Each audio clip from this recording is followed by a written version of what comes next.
Cette légende inoubliable nous a quittés le 23 septembre 2025, laissant derrière elle un héritage cinématographique immense et une vie personnelle marquée par des secrets, des triomphes et un amour profond qui a traversé les décennies.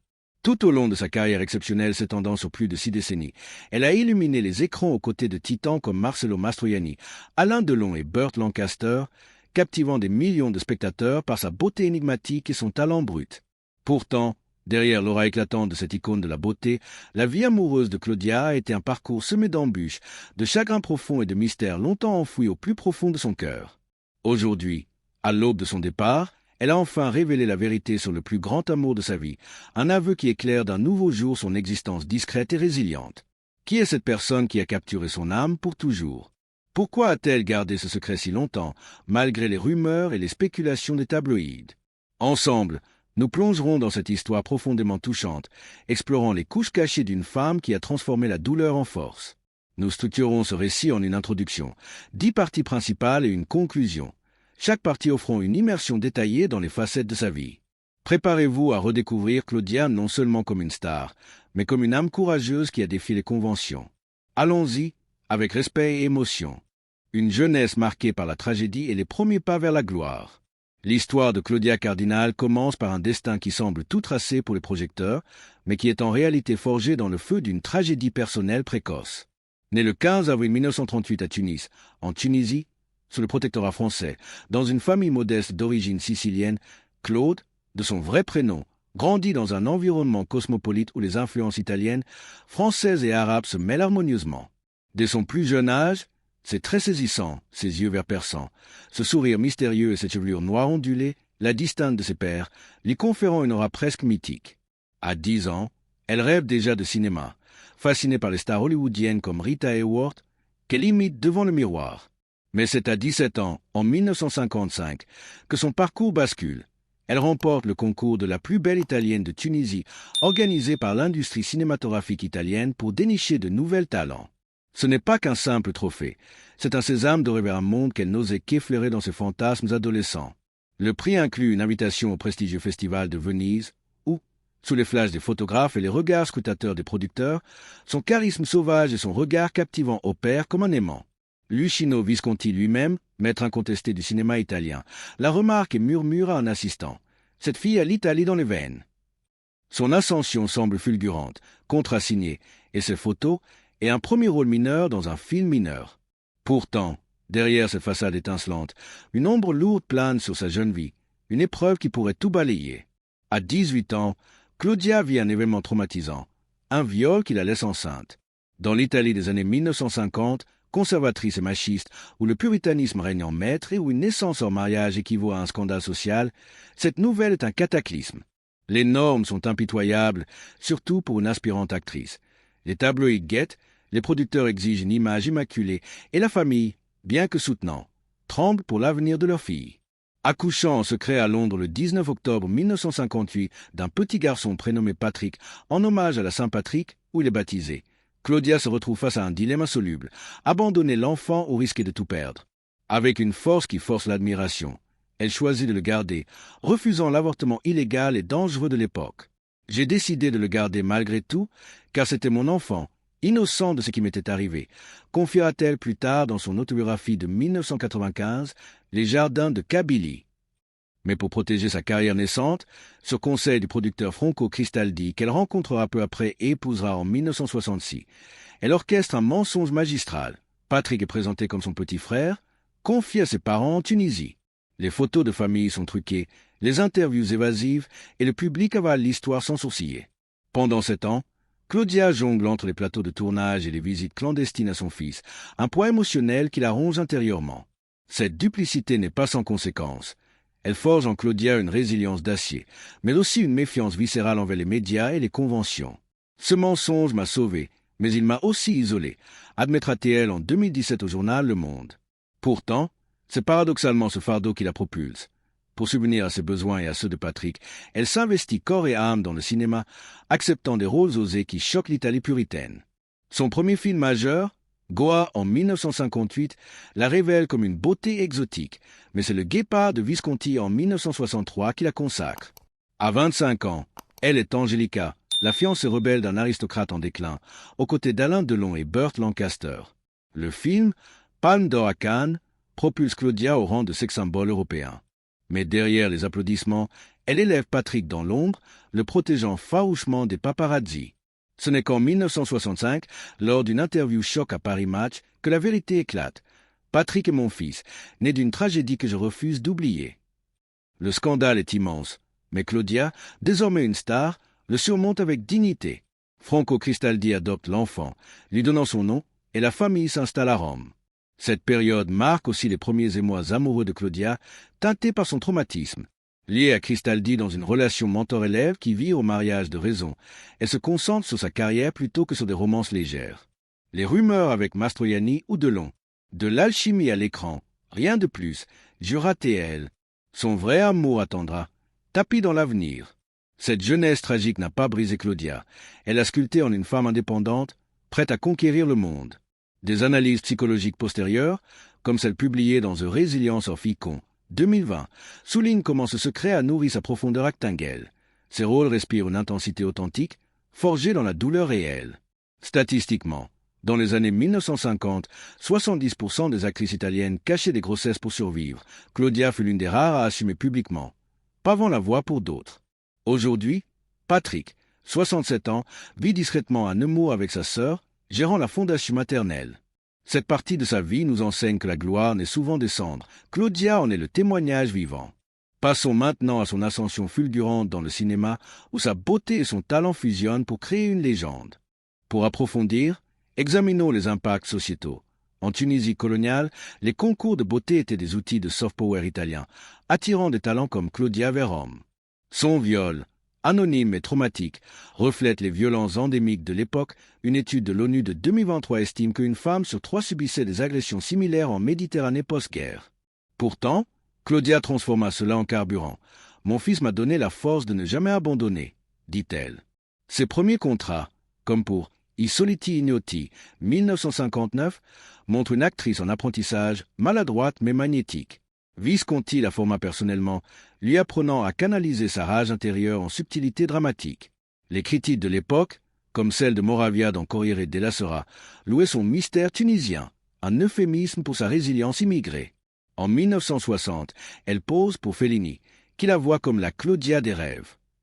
Ce n'est qu'avec Patrick Révélé que sa carrière explose. Les Oscars pour Le Guépard valident son choix courageux. Anecdote, lors du Festival de Venise 1955, un producteur la pince. Elle le repousse d'une gifle légendaire, marquant son indépendance. Sa relation avec Cristaldi, pragmatique. Il la protège, mais étouffe.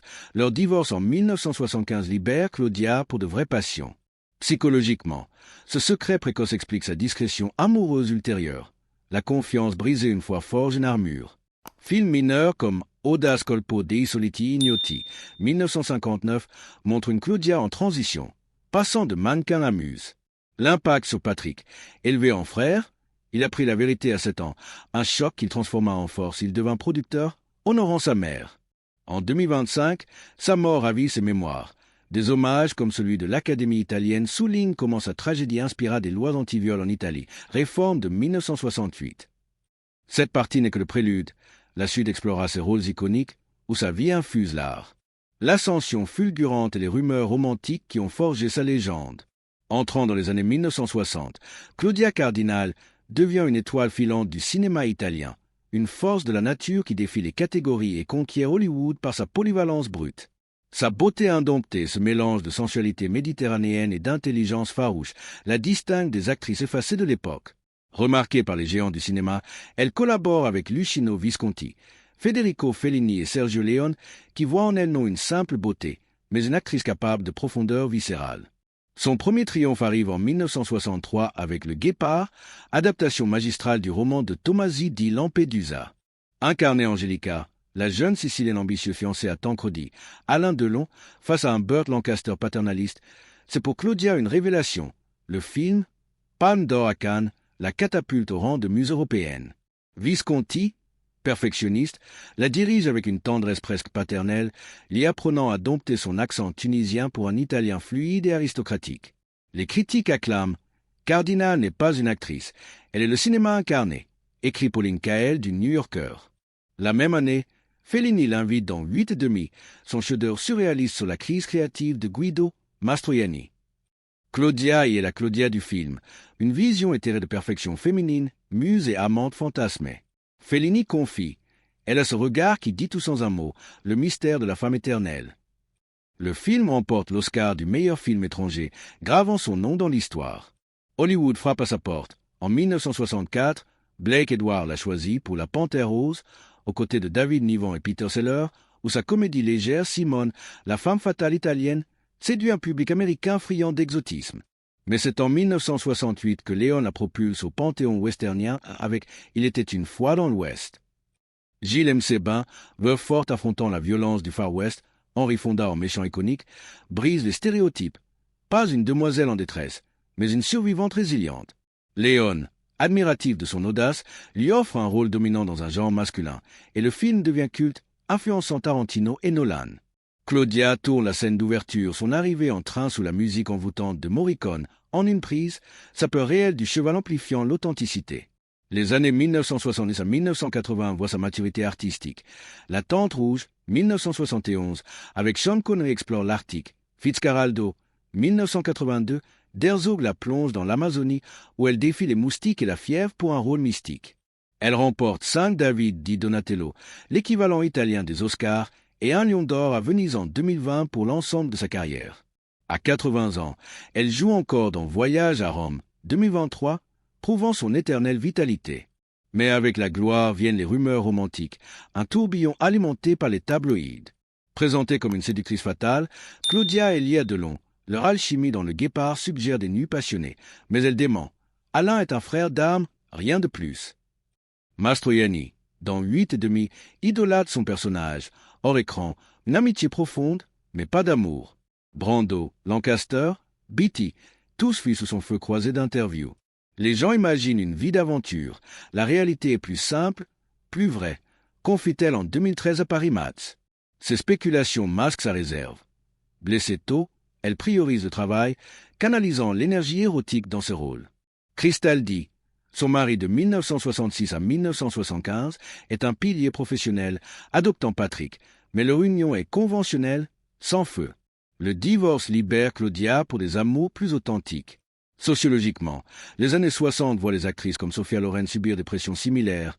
Claudia, immigrée, utilise les rumeurs comme bouclier, contrôlant son récit. Stat. 80% des articles sur elle en 1965 portent sur sa vie privée, seulement 20% sur son art, un biais genré persistant jusqu'au hashtag MeToo. Anecdote. À Cannes 1963, Delon lui offre un collier. Elle le rend, déclarant « Je ne collectionne pas les bijoux des amis ». Avec Fellini, des dîners intellectuels à Rome nourrissent son esprit, pas son cœur. Léon, macho assumé, la respecte. Tu es Gilles, pas une potiche. Dans les années 80, des rôles comme dans Claretta, 1983, de Schicchieri, son futur amour, montrent une Claudia engagée, dénonçant le fascisme. Son refus du botox ou des lifts défie Hollywood. La beauté vraie vieillit avec grâce, dit-elle. Héritage. Ces films ont inspiré des générations. Monica Bellucci la cite comme modèle. En 2025, sa mort ravive ses débats. Un docu Netflix, Claudia éternelle, dissèque ses rumeurs, révélant des lettres inédites prouvant son célibat relatif. Cette partie révèle comment Claudia a navigué la célébrité sans se perdre, préservant son cœur pour un amour unique. La suite plongera dans cette relation transformative avec Pasquale Schicchieri. Extension. Analysons Le Guépard. Budget 7 $, box-office 50 M. Claudia touche en cas, une fortune. Scène coupée montre sa nudité refusée pour dignité. 8 et demi. Impro avec Mastroianni crée magie. Panthère. Impro comique la libère. Western Léon, doublure minimale, authenticité physique. Années 70. Engagé politiquement. Rôles anti-mafia. Prix. David pour Io la conoscevo bene, 1965. Rumeur. Article Variety 1964 lié à Brando. Démenti ferme. Vie privée. Achète maison à Paris 1970. Le secret de maternité et ses répercussions sur sa vie personnelle et professionnelle. Au cœur de la légende, Claudia se niche un secret qui a défini ses choix. La maternité forcée de Patrick et le mensonge qui l'a enveloppé pendant des années. Ce n'est pas seulement un épisode biographique. C'est un miroir des hypocrisies sociétales des années 1950 à 60 où les femmes, surtout dans le spectacle, devaient sacrifier leur vérité pour survivre. Revenons aux faits. À 17 ans, violée lors d'un voyage à Londres, identité du coupable jamais révélée pour protéger sa famille, Claudia découvre sa grossesse comme un verdict implacable. L'avortement, illégal et risqué, taux de mortalité 20% en Europe alors, n'est pas une option pour cette catholique convaincue. J'ai senti une vie en moi et je ne pouvais pas la nier, racontera-t-elle en 2020 à Vanity Fair. Accouchement discret à la clinique Saint-Maries, Patrick naît hurlant dans un monde hostile. Franco Cristaldi, producteur visionnaire qui la repère au Festival de Venise, devient son allié. Pour ton bien et celui de l'enfant, dis qu'il est ton frère. Le mensonge est ourdi avec précision. Photos retouchées montrent Claudia adolescente avec un petit frère. Elle l'élève à distance, via ses parents en Tunisie, visitant en cachette. Pendant 7 ans, Patrick grandit dans cette fiction, appelant ses grands-parents parents, ignorant sa mère biologique voilée. Les répercussions sont multiples. Professionnellement, cela libère Claudia. Sans scandale, elle enchaîne les rôles I soliti ignoti, 1958, Upsteren Downster, 1961, construisant une image de jeune fille sage. Mais le coût émotionnel est exorbitant. Insomnie, culpabilité, thérapie naissante, rare pour l'époque. Chaque sourire à l'écran cachait des larmes, confie-t-elle dans Ma vie en images, 2019. En 1965, le poids devient insoutenable. Lors d'une interview à Paris Match, elle craque. Patrick est mon fils, fruit d'une violence que je porte seul. Le monde s'effondre. Titre comme Le secret de la belle Claudia, Corriere, boycott temporaire en Italie conservatrice.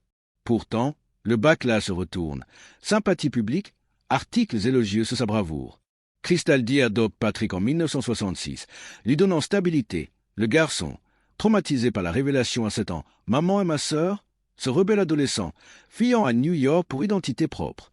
Aujourd'hui, à 67 ans, Patrick gère discrètement la Fondation Claudia Cardinal à Nemours, transformant la maison familiale en centre artistique, un hommage muet à sa mère. Cette affaire impacte ses relations, méfiance envers les hommes, priorisation du travail sur l'amour. Mariage avec Cristaldi, 1966 à 1975. Plus alliance stratégique que passion.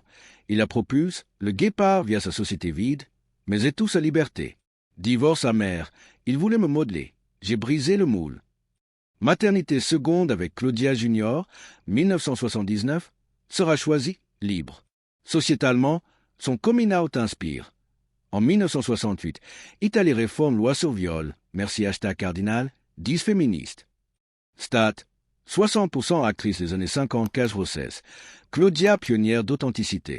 Psychologiquement, étude comme Trauma and Stardom, Harvard, 2018, lit son intensité actingelle à ce refoulement, rôle de femme brisée. Gilles dans Léon, cathartique. Anecdote, Patrick, enfant, pose en frère pour photopromo.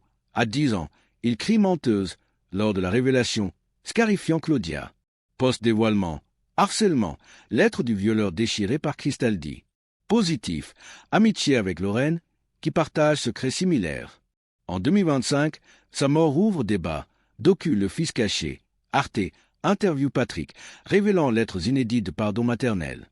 Héritage, fondation aide victime viol, finançant thérapie. Cette partie montre comment un mensonge sauveur devint libérateur. Claudia transforma vulnérabilité en pouvoir. Prochaine, son grand amour avec Schittieri, lumière après ténèbres. Expansion, détails accouchement. Seul, sous faux nom, peur d'extradition. Mensonge propagé, contrastipule célibataire. Révélation, journaliste ami, larmes en direct. Impact carrière, vue double post-scandale, public empathique. Patrick, dépression ado, thérapie des années 80, carrière producteur, film Gli Invisibili 1988. Liens familiaux, sœur tunisienne gardienne secret. Féminisme, inspiré #Times of Italy. Interview 2017 Monde, Patrick m'a sauvé autant que je l'ai sauvé. 2025, obsèque, Patrick porte photo enfance. Films influencés, Claretta rôle mère protectrice. Stat ONU, viol plus 20% post-guerre. Thérapie, Claudia pionnière actrice psy. Héritage durable, loi 1970 Italie paternité hors mariage. Cette maternité secrète n'est pas fin, c'est genèse d'une icône. En conclusion, l'histoire de Claudia Cardinal est un hymne à la résilience, à l'amour vrai et à l'art libérateur. De tragédie jeunesse à confession finale, Elle nous enseigne que la force n'est des ombres. Son grand amour, Pasquale, reste gravé un lien indéfectible défiantant. Merci, Claudia, pour cette vie inspirante. Que pensez-vous de son aveu? Commentez, likez, abonnez-vous pour plus légendes. À bientôt.